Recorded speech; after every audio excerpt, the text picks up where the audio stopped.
दोस्तों, आज 25 जुलाई मंगलवार का दिन है। आज मैं आपसे बात करूंगा लॉन्ग डिस्टेंस रनिंग के बारे में।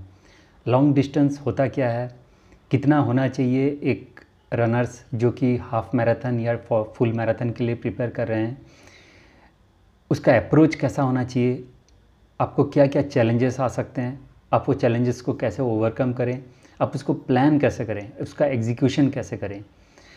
ये सारी इन्फॉर्मेशन आज आपको इस वीडियो से मिलेगा। लास्ट वीक मैंने एक अटेम्प्ट लिया एक लंबा डिस्टेंस कवर करने के लिए।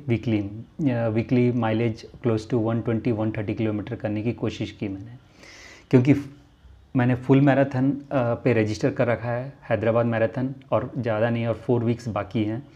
तो मैंने सोचा कि कुछ एंड्योरेंस और थोड़ा बना लिया जाए, क्योंकि स्पीड मेरे लिए काफ़ी इजी रहता है, स्पीड वर्कआउट करना मेरे लिए काफ़ी इजी रहता है। बट ड्यूरेशंस पे मेरा जो वीक पॉइंट है वो है ड्यूरेशन। मैं स्लो पेस में ज़्यादा देर 2 घंटे 2.5 आवर्स में रन नहीं कर सकता। तो ये जो चैलेंज मेरे में है, ये जो प्रॉब्लम मेरे में है, इसको सॉल्व करने के लिए, इसको फिक्स करने के लिए मैंने सोचा क्यों ना एक वीक एक लंबा माइलेज निकाला जाए। तो इसी ऑब्जेक्टिव के साथ मैंने जो प्रीवियस वीक था उसमें क्लोज टू 130 किलोमीटर का डिस्टेंस कवर किया। तो आज मैं इस वीडियो में आपके साथ शेयर करूंगा कि मैंने उसको किस तरीके से प्लान किया, किस तरीके से उसको एग्जीक्यूट किया, किस तरीके से मेरे को चैलेंजेस आए। तो सबसे पहला पॉइंट जो है, मेरा सबसे लॉन्गेस्ट डिस्टेंस मैंने वीकली अगर कवर किया हो तो वो मैंने 2020 दिसंबर 21 से दिसंबर 27 को किया था, और वो लगभग 150 किलोमीटर का था। बट उस 150 किलोमीटर में मैंने बहुत शॉर्ट डिस्टेंसेस मल्टीपल टाइम्स किया हुआ था, जैसे 6 किलोमीटर ब्रेक, 6 किलोमीटर फिर ब्रेक, 8 किलोमीटर फिर ब्रेक। इस तरीके से मैंने बहुत मल्टीपल टाइम्स मल्टी डेज करके एक दिन में डबल भी मैंने किया था। बट वो लेस ड्यूरेशंस के डिस्टेंसेस होते थे।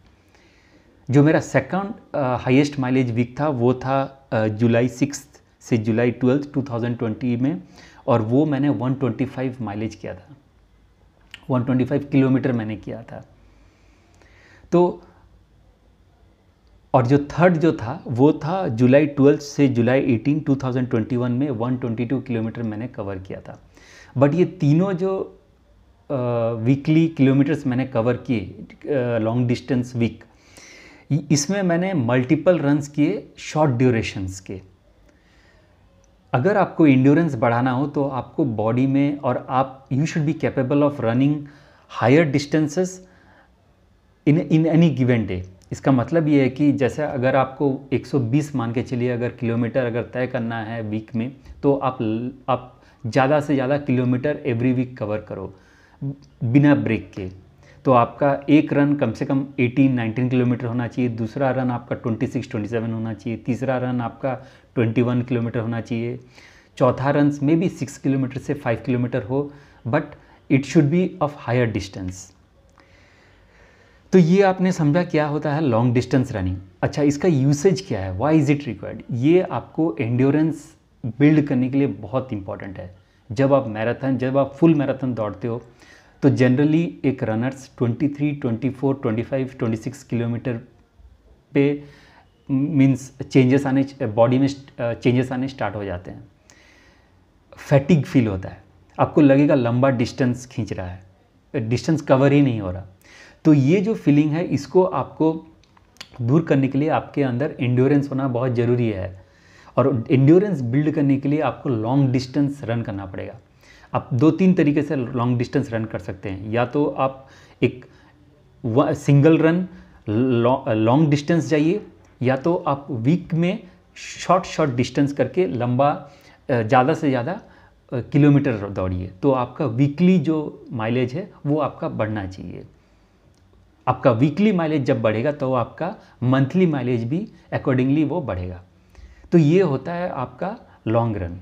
और आपका फ़ायदा, जैसे मैंने बताया, आपका एंड्योरेंस बिल्ड होगा, आपका स्टेमिना फॉर्म होगा, आपको डिस्टेंस काफ़ी लंबे डिस्टेंस आपको काफ़ी इजी लगेंगे, आपका स्ट्रेंथनिंग ऑफ लेग्स भी बनेगा, आपका एरोबिक कैपेसिटी बढ़ता है, आपको ब्रीदिंग बहुत ईजी रहता है।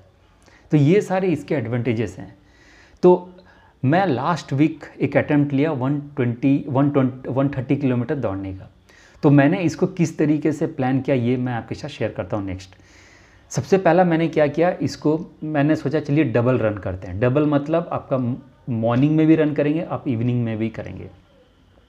क्योंकि मेरा ऑफिस का काम रहता है, मेरा आफ्टरनून शिफ्ट रहता है, तो मेरे लिए हर दिन इवनिंग में रन करना पॉसिबल नहीं है। तो मैंने क्या किया, दिन में लंबे से लंबे किलोमीटर तय किया और इवनिंग को जस्ट कूल डाउन या बहुत ही कम डिस्टेंस मैंने तय किया, वो भी या तो ट्रेडमिल पे या तो अपने जो सोसाइटी है उसके बगल में।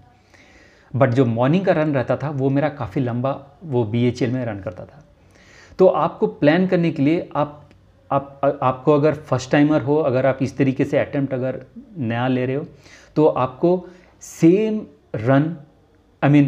सरफेस पे आपको रन करना चाहिए 6 दिन या 7 दिन। आप एक दिन हिल करोगे, आप एक दिन ट्रैक करोगे, आप एक दिन ट्रेडमिल में करोगे, तो आपके लिए वो बहुत मतलब आपके लिए डिफ़िकल्ट होगा, क्योंकि स्पीड में और हिल्स में आपका एनर्जी बहुत कंज्यूम होते हैं, तो आपको वो रिकवर में बहुत ज़्यादा टाइम लगेगा। तो मैंने जब ये स्टार्ट किया तो सबसे पहले मैं अपना डिस्टेंसेस बता देता हूँ। मैंने ये स्टार्ट किया मंडे से। मंडे को मैंने मॉर्निंग में क्लोज टू 7 किलोमीटर रन किया और इवनिंग को मैंने अराउंड 11 से 12 किलोमीटर रन किया। इसमें मैंने एक गलती कर लिया कि मैंने मंडे को इंटरवल किया, तो मैंने ऑलमोस्ट क्लोज टू 1 किलोमीटर के रिपीट्स 5 रिपीट्स मैंने किए, और वो भी ऑलमोस्ट क्लोज टू 340 से 345 मिनट्स पर किलोमीटर के हिसाब से, जो कि मेरे को करना नहीं चाहिए था। इसी तरीके से ट्यूसडे मंगलवार का दिन मैंने 12 किलोमीटर मॉर्निंग में किया और इवनिंग को मैंने 8 किलोमीटर किया। वेडनेसडे को 20 किलोमीटर मेरा लॉन्ग रन था और थर्सडे को अराउंड 8.5 किलोमीटर मैंने किया जस्ट मॉर्निंग में। फ्राइडे को क्लोज टू 16 किलोमीटर मैंने किया, उसमें मैंने एक 5K का टेम्पो भी ऐड किया था। सैटरडे को almost close to 24 kilometre just in the morning, और संडे को क्लोज टू अराउंड 30 किलोमीटर मैंने मॉर्निंग में किया। तो इस वीक में मेरा सबसे पहला जो एडवांटेज था ये है कि जो मैं पहले अटेम्प्ट्स में लॉन्ग डिस्टेंस रन करता था, अब मैं काफ़ी लंबा दौड़ लेता हूँ एक सिंगल रन पे। मेरा सिंगल रन में भी 16 से 18 से 20 से 22 किलोमीटर का रहता है। वो एक नंबर 1 एडवांटेज है। एक डिसएडवांटेज ये है कि मैं दोनों टाइम दौड़ नहीं पाता because of my timing constant, जो कि मुझे आगे चल के ये इसी के ऊपर काम करना है। तो मैं कैसे प्लान करता हूँ ये मेरे ऊपर है, बट मेरे को डबल रन करना ही पड़ेगा। आपको अगर लॉन्ग डिस्टेंस जाना है तो आपको डबल रन करना ही करना पड़ेगा मॉर्निंग में और इवनिंग में। अगर आप सिर्फ सोचोगे कि एक ही टाइम करूँ तो आपके ऊपर प्रेशर बहुत आ जाएगा, रिकवरी बहुत स्लो होगा। नंबर 2 पॉइंट जो कि आप लॉन्ग डिस्टेंस में, वो आपको ज़्यादा पेस पे आपको करना नहीं है। अगर आप नोविस रनर्स हो, अगर नए रनर्स हो, तो आपको स्लो पेस में करना चाहिए। मैंने यहाँ पर एक इंटरवल और एक टेम्पो दोनों किया, और बाकी मेरे most of the runs they were at the 6 pace, जो कि लगभग सही था। मेरा एंड्योरेंस भी बढ़ रहा था और मेरे को हर रन के बाद काफ़ी अच्छा रिकवर बहुत ज़्यादा फास्ट हो रहा था। मैं अपने नेक्स्ट रन के लिए रेडी हो जा रहा था।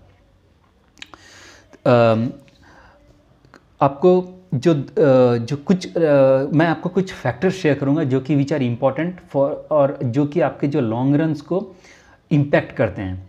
आपको कुछ देयर आर सम रीजन, मतलब जैसे रेन हो गया, आपका ह्यूमिडिटी हो गया, आपको जो ये तो हो गए वेदर।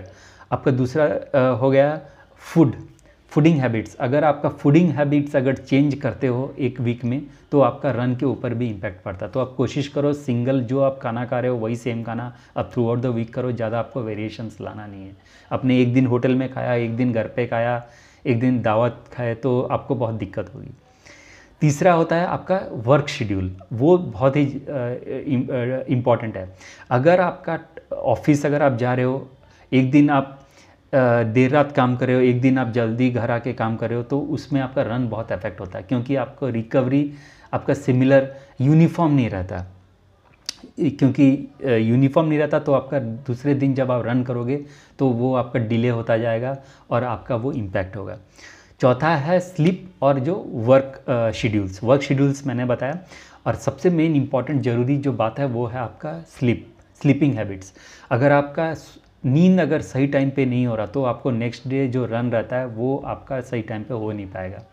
तो ये जो 4 चीज़ें हैं, आपका वर्क, स्लीप, फूड, वेदर, ये जो 4 हैं ये बहुत इंपॉर्टेंट फैक्टर्स हैं आपको लॉन्ग रन में, और बहुत ज़्यादा ये इम्पैक्ट करते हैं। तो अगर आपका ये यूनिफॉर्म है, अगर ये आपका होमोजीनियस है, कोई ज़्यादा चेंजेस नहीं है, तो आपके लिए बहुत इजी रहता है एक वीकली माइलेज को कवर करने के लिए। नेक्स्ट मैं आता हूँ आपको कुछ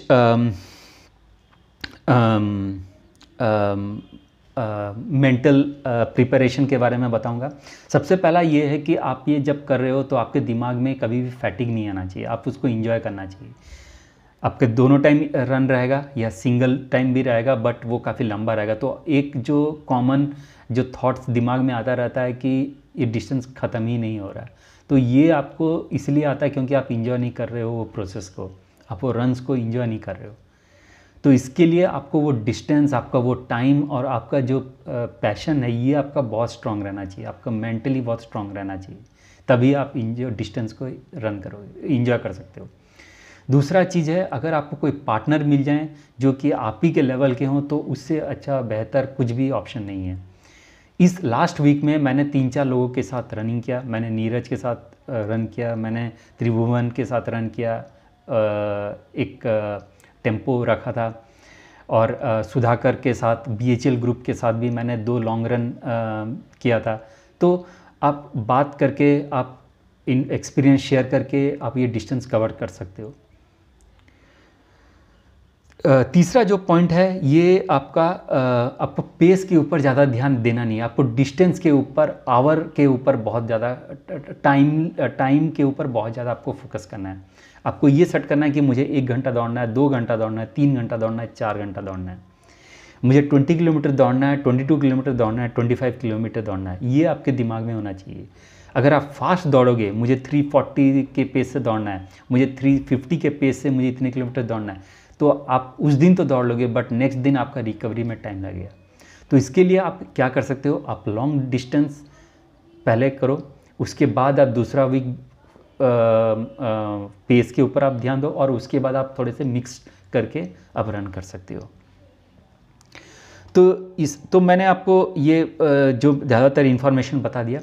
एक चीज़ और एक इनपुट और आपको देना चाहूँगा कि आप इसमें ज़्यादा वेरिएशंस ना रखें। जैसे आप वीक में अगर आप कर रहे हो तो आप ज़्यादा हिल के ऊपर ज़्यादा मत जाएं, या ज़्यादा ट्रेडमिल के ऊपर रन ना करें। एक एक्सपीरियंस शेयर करूँगा मैं। इस वीक जो मैंने 20 किलोमीटर जो रन किया वो मैंने एक ट्रेडमिल पे किया। अब ट्रेडमिल में क्या होता है कि आप 5 किलोमीटर, 6 किलोमीटर, 8 किलोमीटर दौड़ सकते हो, बट आप जब लंबा दौड़ रहे हो 20 किलोमीटर, तो आपका जो स्पेस है, जो रनिंग का स्पेस है वो सेम रहता है, आपका बॉडी पोस्चर सेम रहता है, मतलब कि एक जैसा रहता है, आप ज़्यादा उसमें मूव नहीं कर सकते हो, आपका लेग मूवमेंट भी सेम रहता है, हाथ का मूवमेंट भी सेम रहता है, और सबसे ज़्यादा जो इम्पैक्टेड रहता है वो आपका स्पाइन एंड कमर। तो मेरे को रन करने के बाद नेक्स्ट डे थोड़ा सा पेन आया, बट मैंने वो योगा स्ट्रेचेस करके वो मैंने फिक्स कर लिया। बट आपको मैं सजेस्ट नहीं करूँगा ट्रेडमिल के ऊपर लंबा दौड़ने के लिए। अब कम से कम ट्रेडमिल पे दौड़ो इमरजेंसी के ऊपर, क्योंकि मेरे यहाँ अभी बारिश हो रही है काफ़ी तेज़, तो बाहर निकलना मुश्किल है, तो मैंने इसीलिए ट्रेडमिल का यूज़ किया। तो आप ट्रेडमिल का यूज़ कम से कम कर सकते हैं। तो ये है सारा इन्फॉर्मेशन। तो ये काफ़ी अच्छा एक वीक रहा, 130 किलोमीटर का वीक रहा मेरा। तो और इससे एंड्योरेंस भी बढ़ रहा, और इसका मैं टेस्ट अभी आगे चल के करूँगा कि इतना मुझे उससे फ़ायदा हुआ और कितना नुकसान हुआ, ये तो मैं अभी आगे चल के ही बता पाऊँगा। बट इसमें मैं उम्मीद करता हूँ इस वीडियो से आपको एटलीस्ट एक फॉर्मेट, एक स्ट्रक्चर, एक अप्रोच और एक प्लान और एक एग्जीक्यूशन एक समझ में आ गया हो। एक चैलेंजेस जो आप फेस कर सकते हैं उसको ओवरकम कैसे करें, तो इसका एक आपको मोटा मोटी एक इन्फॉर्मेशन मिल गया। तो ये रहा इस वीक का इन्फॉर्मेशन शेयरिंग सेशन। नमस्कार, बाय बाय।